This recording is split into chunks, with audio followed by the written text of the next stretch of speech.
Olá, sejam todos muito bem-vindos a mais uma edição de Meninos Eu Vi, podcast criado, roteirizado e apresentado por mim, Rodrigo James, para falar sobre cinema, séries e te oferecer uma perspectiva do que assistir em meio a tanto conteúdo que nos é apresentado todos os dias. O Meninos Eu Vi tem episódios inéditos todas as semanas, com críticas e dicas do que assistir e de como estas obras interferem nas nossas vidas. Sigam esse podcast nos principais agregadores do mercado: Spotify, Apple, Deezer, Amazon, YouTube, e sejam avisados dos novos episódios, em áudio onde houver e em vídeo onde houver. Curtam, comentem, espalhem a palavra desse podcast para os amigos. Para falar comigo, usem a caixa de comentários do Spotify ou me mandem uma mensagem diretamente através do site da minha produtora, o cotonizio.com.br, cotonizio com C e S, através das minhas redes sociais, @Rodrigo James no X, no Threads, no Instagram ou no Blue Sky, ou finalmente no YouTube. Comente aí no YouTube, caso vocês estejam ouvindo esse episódio por essa plataforma. Aproveito também para convidar todos a seguirem a minha newsletter chamada Mala, que eu solto todas as sextas-feiras, com dicas, críticas, uma curadoria de notícias de cultura pop e entretenimento que eu faço por aí. A Mala é gratuita, mas você também pode apoiar de forma paga para você ter acesso a conteúdos exclusivos e também para você apoiar a produção de conteúdo feita de forma independente.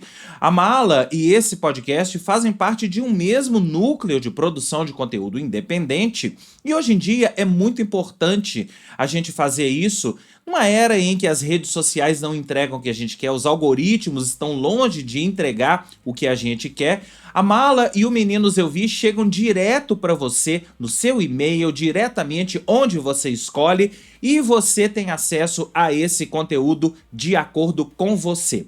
Para você conhecer e apoiar a Mala, é só acessar o malanewsletter.substack.com ou vai aí nas minhas redes sociais que você vai encontrar todos os links por lá. Finalmente, antes de começar o episódio, eu tenho que saudar os ouvintes da Rádio 98 News, que ouvem esse podcast todos os sábados ao meio-dia e domingos às 8 da manhã. A 98 News é a primeira rádio 100% notícias, feita 100% em Minas Gerais.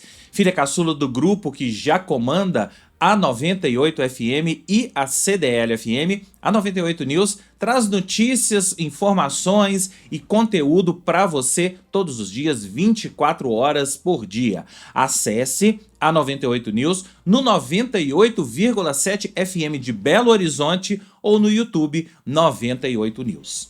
Hoje, enfim, vamos falar de um dos filmes mais esperados dessa temporada de premiações e que, cá entre nós, acho que pode atrapalhar a carreira de O Agente Secreto. É Valor Sentimental. Valor Sentimental é um filme norueguês dirigido pelo Joaquim Trier, e eu conferi essa pronúncia, e estreia no Brasil no dia de Natal, no dia 25 de dezembro. E cá entre nós, achei bem apropriada essa data e eu vou explicar para vocês o porquê. O filme é o representante da Noruega no Oscar 2026, assim como já havia sido A Pior Pessoa do Mundo, outro filme, o filme anterior do Joaquim Trier, também com a Renate Reinsve, também conferi essa pronúncia, e que catapultou a Renate Reinsve para o estrelato, para Hollywood. Ela já andou filmando em Hollywood. E cá entre nós, eu acho que Valor Sentimental pode estragar um pouco o caminho ou as pretensões do nosso agente secreto no Oscar 2026. O filme já tem várias indicações para o Globo de Ouro, tem acho que 8 indicações para o Globo de Ouro, e é um dos filmes mais cotados até para uma possível indicação para o Oscar de melhor filme e talvez para o Oscar de melhor filme. Claro que ainda tá muito cedo, eu tô gravando isso aqui no dia 23 de dezembro, tá muito cedo ainda pra gente falar com detalhes sobre essa corrida ao Oscar, mas já dá pra gente ficar de olho nele, principalmente até na categoria de melhor filme internacional, que é onde ele deve ser indicado e concorrer diretamente com O Agente Secreto. Do que se trata Valor Sentimental? É uma história de família focada em um pai e suas duas filhas. O pai é vivido brilhantemente pelo Stellan Skarsgård, que é um ator que já está há décadas no cinema, mas que eu acho que não tinha o devido reconhecimento. E ele deve ser indicado ao Oscar de melhor ator coadjuvante. É desde já o favorito ao Oscar de melhor ator coadjuvante e eu acho que vai ganhar. O Stellan Skarsgård faz o papel de um pai, um cineasta norueguês, um pai ausente, um pai que abandonou suas duas filhas quando ainda crianças. Era um daqueles casos que ia e voltava. E a história toda conta um pouco do passado deles, mas ela é, sim, vivida no presente. Ele abandonou as filhas e o filme lida com toda essa trama em torno do trauma causado por esse abandono do pai pelas filhas. O filme começa quando a mãe das duas irmãs, vividas pela Renate Reinsve e pela Inga Ibsdotter Lilleas. Fui colar aqui para não errar o nome.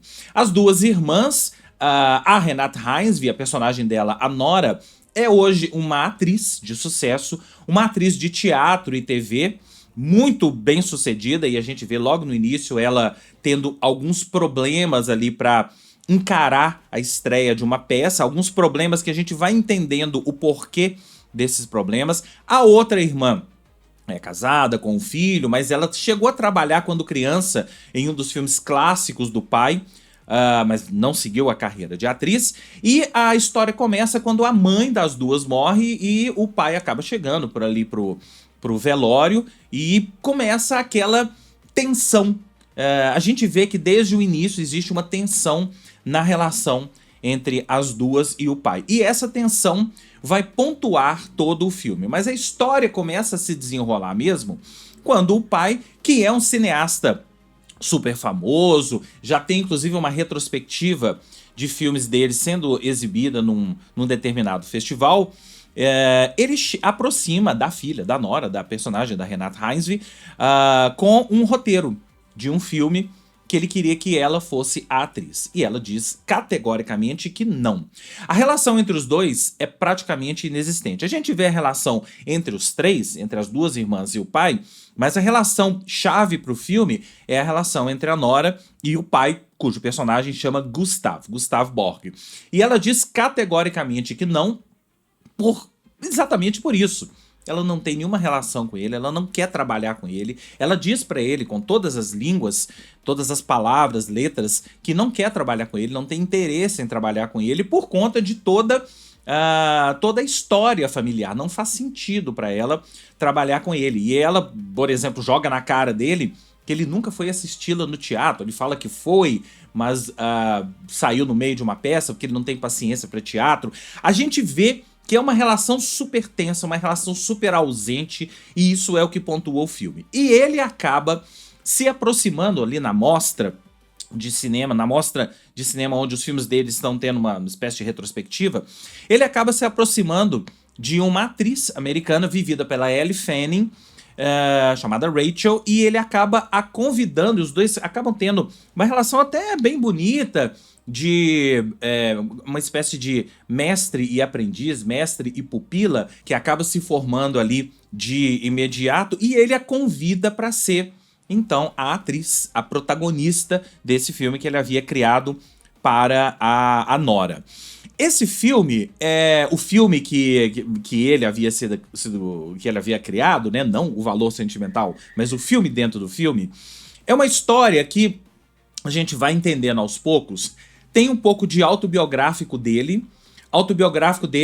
A personagem principal é um pouco baseada na mãe dele, na história da mãe dele, que cometeu suicídio, mas a personagem principal a gente entende tem muito a ver com a própria filha dele, com a própria Nora. Então é uma mistura de personagens, de mulheres que ele considera fortes. E é engraçado porque desde o início a gente tem uma relação de amor e ódio com o personagem do Gustavo. A gente tem uma relação de ódio porque ele abandonou as filhas. E isso é uma coisa imperdoável. Ele abandonou as filhas não só porque ele se separou da mulher, mas por conta da própria carreira. Isso fica muito claro no filme, que ele privilegiou a carreira de cineasta a estar com as filhas. Então a gente odeia ele por isso, a gente não gosta. A gente tem uma certa repulsa, assim como as filhas, que o pai ausente, o pai não estava ali presente em toda a vida delas, mas ao mesmo tempo a gente vai entendendo que esse roteiro é uma espécie de, não só pedido de desculpas, uma espécie de redenção que ele quer se aproximar das filhas, principalmente da Nora, com esse pedido de desculpas. O filme, a arte para ele é esse pedido de desculpas. A gente vai entendendo isso e elas nem tanto, mas eu não vou chegar nisso não, porque eu quero que vocês assistam. E começa toda essa relação entre ele e a personagem da Elle Fanning, da Rachel, na produção do filme. E ela vai aos poucos se aproximando dele e entendendo. Eu achei até que fosse ter uma certa relação de ciúme das filhas pela Rachel, pelo fato de ela ser a protagonista do filme, mas não.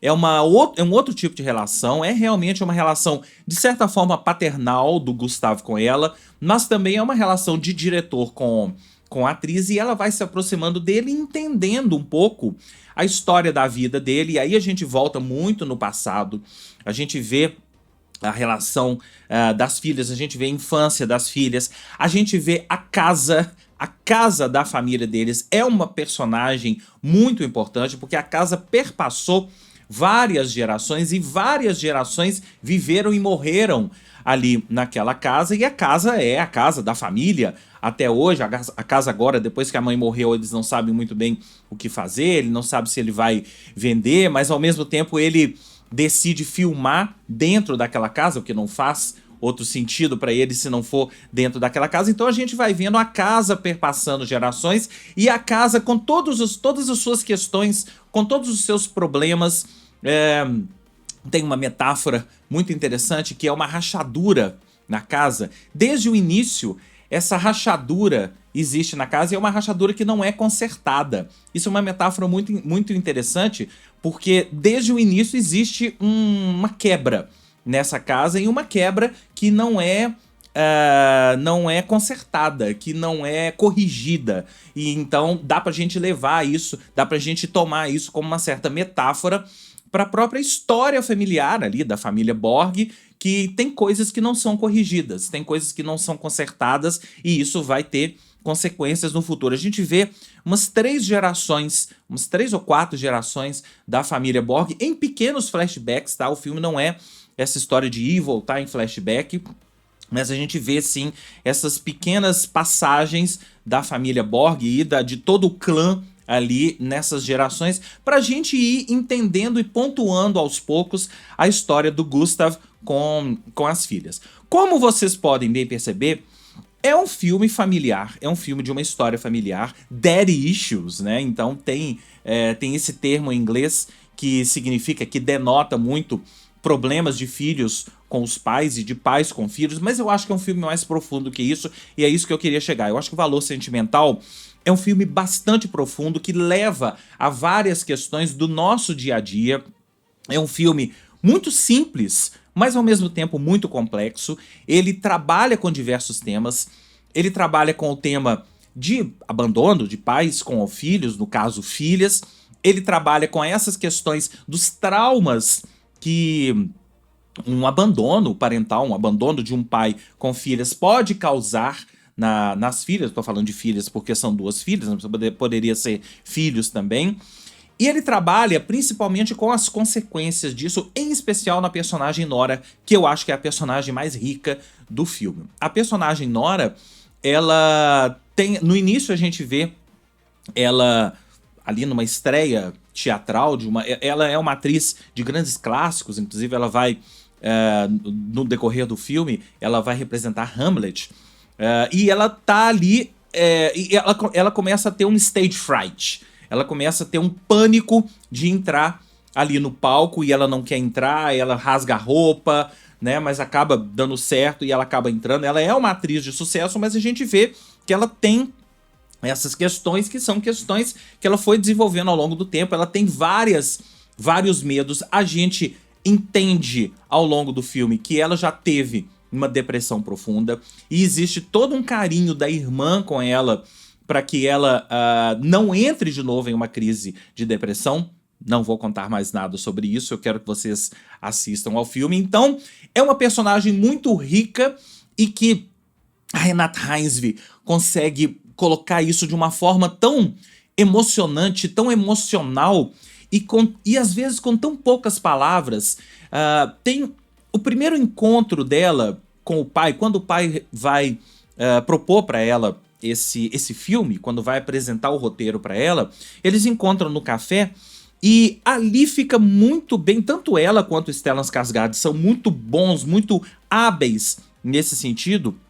Tanto ela quanto o pai, eles estão um de frente pro outro num café, e é impressionante como são poucas palavras, ou as palavras que são ditas não são exatamente as palavras que a gente acha que eles estão pensando. A gente vê que tem muito mais coisa que ela queria falar pra ele, que ele poderia falar pra ela, e ele parece que tá querendo falar pra ela com aquele roteiro. Ele tá entregando o roteiro pra ela como o pedido de desculpas que eu falei, uma espécie de redenção que ele quer usar para se aproximar das filhas, mas ela, a gente vê nitidamente que tem muita coisa que tá se passando ali na cabeça dela, mas ela não tá verbalizando. E isso é muito foda no trabalho da Renate Reinsve. Pra mim, ela já é a minha favorita pra melhor atriz no Oscar desse ano. Não sei se ela vai ser indicada, com certeza ela vai ser indicada, mas ela já é a minha favorita porque esse tipo de comportamento a gente vê ao longo de todo o filme. Como ela não fala, como a gente vai percebendo que ela vai mudando de comportamento. Mudando não é a palavra, mas esse comportamento dela vai se agravando aos poucos. Eu não tô querendo entrar muito em detalhes em algumas situações aqui, porque é muito importante que vocês assistam ao filme e entendam essas situações no desenrolar do filme. Se eu disser aqui vai ser spoiler, mas eu não quero fazer isso. Mas é muito importante esse tipo de comportamento, é muito importante essa performance dela nesse sentido, porque ela consegue nos dizer só com o olhar. Ela consegue nos passar tudo o que ela tá sentindo, toda a mudança da sua personagem, ou todo o agravamento de uma determinada situação da sua personagem que a gente fica emocionado só de ver e ela não precisa dizer nada. Eu acho que assim, um grande trabalho de uma atriz ou de um ator pra mim tá nesses detalhes. Eu não sou daquele tipo que gosta de performances de incorporação, tipo cinebiografia, em que um ator ou uma atriz incorpora um personagem e imita, né? Eu acho que isso é legal, mas tem determinadas limitações. Eu sou muito mais desse tipo de performance, em que o sentimento está na sutileza, o sentimento às vezes está no olhar, o sentimento não está nas palavras. E a Renate Reinsve consegue isso de uma forma tão orgânica que você realmente... Se a personagem dela não falasse nenhuma palavra, pra mim já tava mais do que suficiente, ela conseguiria passar todo esse sentimento dessa forma. Então, Valor Sentimental lida com todos esses sentimentos. O sentimento de perda, o sentimento, a depressão da personagem dela, esse sentimento de abandono dos pais e principalmente dos sentimentos familiares, das questões familiares que isso tudo traz. É possível para essas personagens, é possível para essa família se reconciliar? Será que as feridas causadas no passado são feridas que não podem ser curadas? Será que os traumas causados nessas duas personagens no passado são traumas que não vão nunca serem abandonados, não vão nunca serem deixados para trás? Essas são as questões principais de Valor Sentimental, um pequeno grande filme. Quando eu digo um pequeno grande filme, é porque é um filme feito com muito poucos recursos. A gente vê ali que não é uma produção, uma super mega produção, apesar de ser uma produção muito bem cuidada, muito bem dirigida. O Joaquim Trier tem um tino muito foda para esse tipo de direção de personagens, direção de pequenas histórias, pequenas grandes histórias contadas ali através da verbalização, através de olhares. Ele é um grande diretor nesse sentido. Quem assistiu A Pior Pessoa do Mundo, que é o filme anterior dele com a Renate Reinsve, sabe disso. E eu acho que é um filme que emociona, é um filme que eu não vou nem me aventurar aqui a contar o final desse filme, porque eu acho que o final desse filme pode ser polêmico, pode ser que algumas pessoas não entrem no final dele, mas pra mim bateu. Pra mim bateu de uma forma muito forte e, de novo, com os personagens manifestando seus sentimentos através de olhares. Eles não precisavam dizer ali palavras sobre o que estava acontecendo, sobre toda aquela situação do final do filme. Eu entendi, a gente entende através de gestos, através de olhares, através do caminhar de personagens. Quando um ator consegue te transmitir algo na maneira com que ele está caminhando, é porque é um grande ator. Anotem isso. Valor Sentimental vai ser indicado a vários Oscars. Eu acho que a Renate Reinsve é a favorita para melhor atriz, é a minha favorita para melhor atriz. Tem mais filmes que eu vou falar aí pra frente, mas aí a gente conversa sobre Oscar depois. Eu acho que o Stellan Skarsgård vai ganhar esse Oscar de melhor ator coadjuvante. Então, nessas categorias, principalmente, eu acho que esse filme tem chance. Sobre melhor filme internacional, também a gente vai conversar logo na sequência, porque eu ainda não assisti a todos, mas eu acho que ele pode sim tirar o Oscar, o possível Oscar do nosso Agente Secreto. Eu acho que o Agente Secreto vai ser indicado, Valor Sentimental vai ser indicado, o Foi Apenas um Acidente, que eu já falei sobre ele aqui no podcast, vai ser indicado, e os outros dois, um deles talvez seja o Sirat, e o quinto a gente vai ver na sequência. Esse ano, essa categoria de melhor filme internacional tá muito disputada. Diferente do que aconteceu com Ainda Estou Aqui, que ele era favorito ali junto com o outro filme, que eu não vou nem falar o nome, mas esse ano a categoria tá muito disputada. Qualquer um desses filmes, pelo menos dos 3 que eu já assisti, eu não vi Sirat ainda, mas pelo menos dos 3 que eu já assisti, eu acho que pode levar esse Oscar e vai ser muito merecido. Eu dou 4 estrelas para Valor Sentimental, caminhando para 4,5. Eu achei um filme espetacular, um filme que me prendeu do início ao fim. Eu não falei do resto do elenco.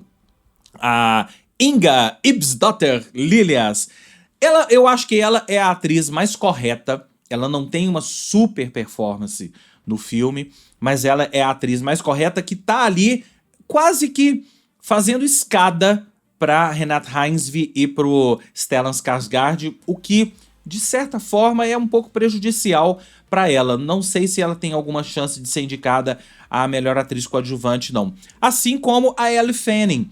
Eu acho que a Elle Fanning tá num registro diferente até dela, um papel dramático, a gente tá acostumado. A gente já viu a Elle Fanning em papéis dramáticos, mas esse é um registro um pouco diferente dela que eu nunca tinha visto. Um papel dramático num filme norueguês. Ela fala inglês no filme, tá? Mas, enfim, o filme é falado em norueguês, mas tem passagens em inglês. Ela fala norueguês, ela fala um pouco de norueguês no filme, mas ela fala em inglês, até porque tem toda a história que ele concebe o filme pra filha, pra Nora. O filme é em norueguês.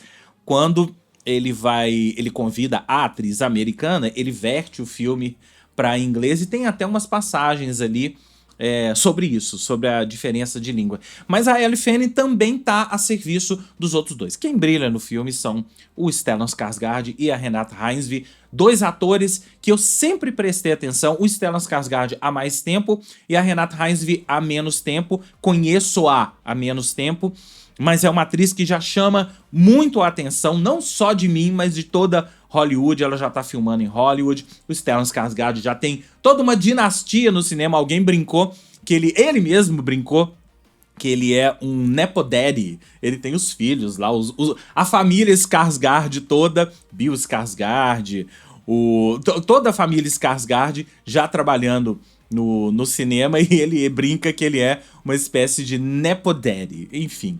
Então é isso, eu acho que essas duas performances dão o tom do filme. Um filme que trabalha com todas essas questões familiares. Um pequeno grande filme, quando eu digo que é um pequeno grande filme, é porque é um filme que trabalha com essas... que não tem grandes ações mirabolantes. É um filme de diálogos e de relações humanas. E cá entre nós, é o tipo de filme que mais me interessa nos dias de hoje, porque como eu sempre falo aqui no início do podcast, obras que... o efeito que esses filmes causam em nossas vidas, esse tipo de filme é o tipo de filme que mais causa efeito em nossas vidas, porque essas questões familiares são questões por que todos nós passamos e todos nós temos uma dinâmica diferente em relação a elas. Eu não tô dizendo que você vai gostar das decisões tomadas nesse filme, mas o filme aponta decisões e caminhos interessantes para soluções, caminhos e soluções para as questões familiares apresentadas aqui nesse filme. Agora eu quero saber o que você achou de Valor Sentimental. Me conta, você também extraiu isso tudo desse filme? Você já viu? Você quer ver? Te convenci a assistir? Me conta que eu quero saber. Para falar comigo, você já sabe, é só usar a caixa de comentários do Spotify ou me mandar uma mensagem através do site da minha produtora, o cotonizio.com.br, cotonizio com C e S, através das minhas redes sociais, @Rodrigo James no X, no Threads, no Instagram, ou me procure como Rodrigo James no Blue Sky, ou através do YouTube, comente aí no YouTube, caso você esteja ouvindo esse episódio por essa plataforma.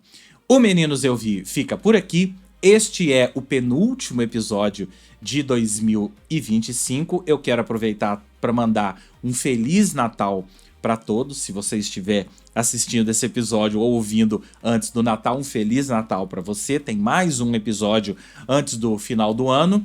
E a gente vai conversando porque tem muito filme bom sendo lançado de agora até o final de janeiro. E tem, indicados ao Oscar, filmes que vão concorrer ao Oscar, potenciais vencedores do Oscar.